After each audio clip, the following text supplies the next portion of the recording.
Stai acolo! Eu, hai să plec.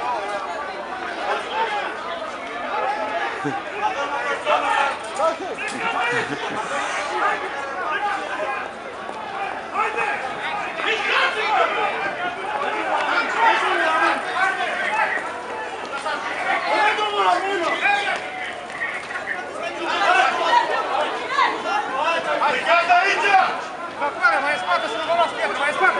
Hai, mai spate că mă curat! Haideți, haideți, mai spate!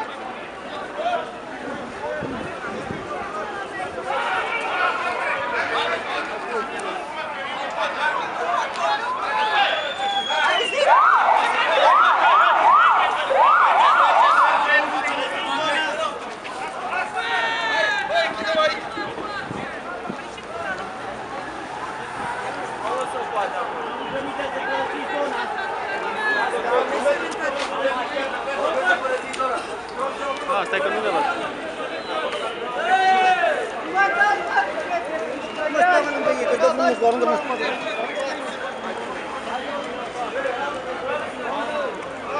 Colțul ăla putem să ne ducem?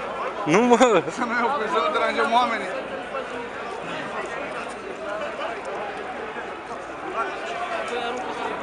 A luat pe meseriașul.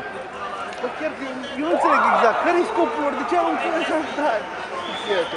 Păi bine să nu arunce în tine, mă. Să nu arunce în noi. Bă, dar eu nu înțeleg. Adică mă depășesc pe toate. Ce fac ea? Haide mă, coace, să facă pietre. Boală! Hai!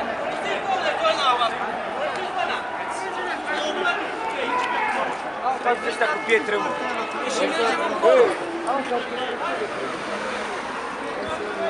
Nu dăm poziția ca să zic așa. Bă, aici nu se spune nimic, ce nu înțeleg. Aici război.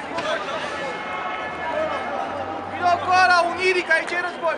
Ia uite, pietre, bă, nu mai dați, mă. Bă, care aruncă? Cu aia din deal. Noi suntem între fronturi.